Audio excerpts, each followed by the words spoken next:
go to Will Silva here. Hey. You want to do that? Out in Culver City, because while we're dressed in Canadian tuxedos to honor the game being played in Winnipeg, Will, you are dressed like a Las Vegas pit boss today. Hey. Looking good, man. Ready to just bang some skulls. Changing out a From Manitoba to Men's Warehouse. Hey. Hey, there you go.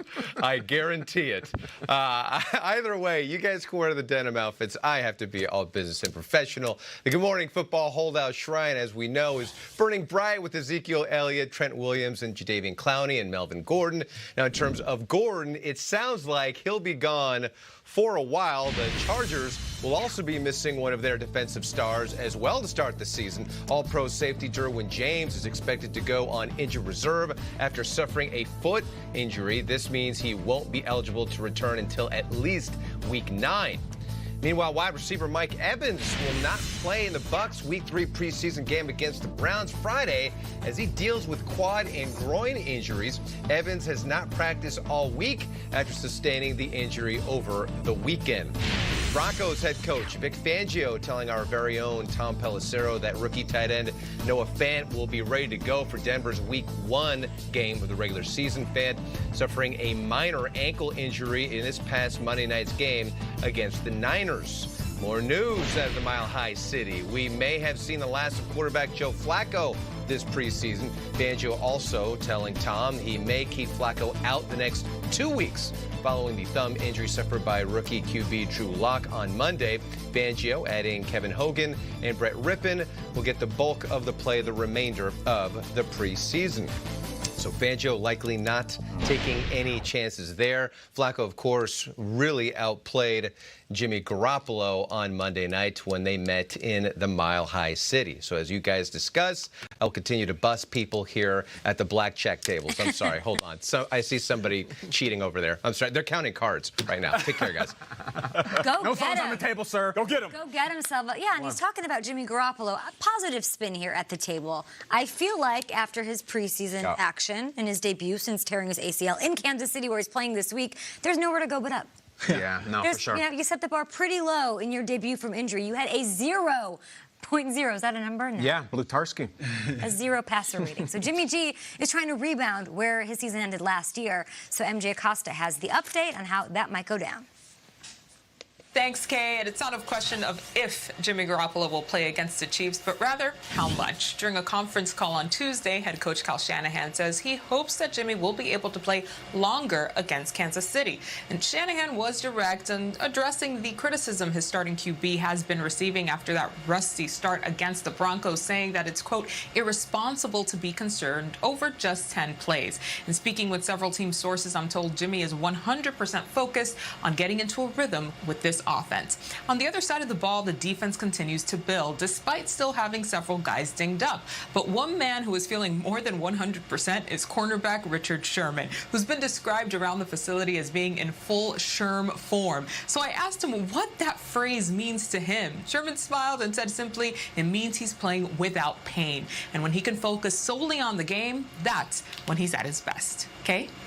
Thank you so much. Looking forward to full Sherm form out there for preseason week 3. Thank you so much, MJ. So Jimmy G, not great. As bad as it could be.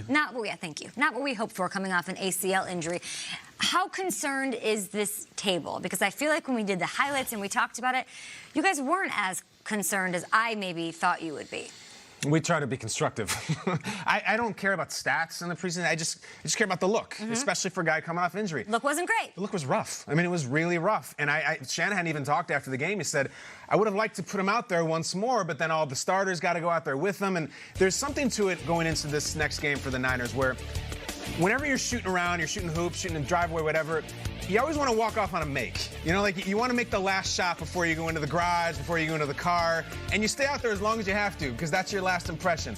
I'd like to see him walk off with a make. And listen, if they got to start him out with screen passes and dump downs, that's fine. But this was so bad and it had so much national attention. This is the kind of thing that can shake your confidence as an athlete. So I want to see. I got to see him make one. And that's just it. For me, I don't go off the stats, Kyle. I don't even go off the look. What do you got? I go off pressure. And I feel like Jimmy Garoppolo is feeling pressure more than ever in his career. I remember when he first signed with the Niners after the trade, and he had that hot streak at the end of the season. 5 wins.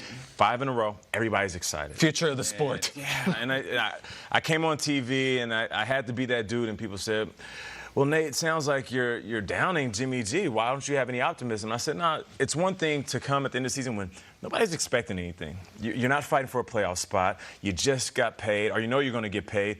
You're playing with house money.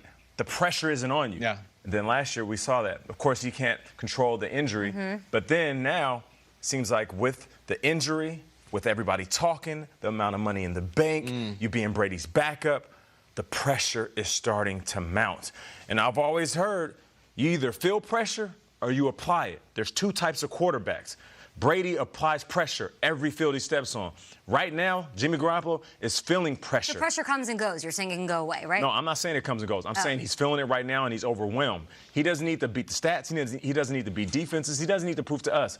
He needs to play that invisible ghost, which is pressure, and he feels it more now than ever. They have so much investment in this season, that organization. This is it. Last year was almost like a mulligan. We lost Jimmy. We had Jerick McKinnon was injured. Yeah. They bring in D Ford. They bring in Quan Alexander. I mean, they really feel like they're ready to go. If the quarterback isn't good, they go nowhere. So there is real pressure there. I would hope in the next 17 days, which is from now till the regular season, we see a different Garoppolo. But I'll tell you one thing about Kyle Shanahan. That guy can coach. That guy knows quarterbacks. And players to him matter. But his scheme is what he's most proud of. If Jimmy doesn't get this thing going, like I said earlier, I mean, I don't think he's worried about his job security. I also don't think Kyle Shanahan treating him like he's some holy, cannot be replaced guy. That's true. Let's see how that month goes. Mullins looks great. Mullins look great. Let's see if they start off 0-5. I don't think Garoppolo's one of those guys you're entrenched saying, no matter what, we're living and dying for 16 weeks. Let's see him play. It's the preseason. I want to be patient. Like it was his first bit of whatever that rust is from coming off that injury and finally shaking some of that off. And we've seen rust. Andrew Luck came back from injury, started slow last year, ended up amazing in the playoffs.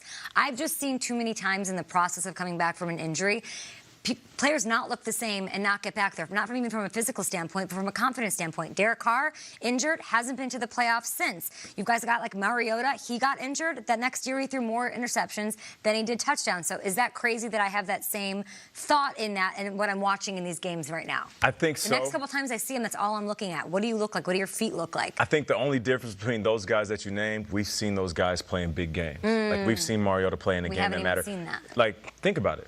Jimmy Garoppolo hasn't played in a game that has mattered. 10 starts. Even in the beginning of the season last year. Mariota won a playoff game at Arrowhead. You know what I'm I mean? saying? Like Jimmy, yeah. Frakes, if you're Dak watching this go down, Yeah. $100 million quarterback. It's the biggest preseason game in Niners history.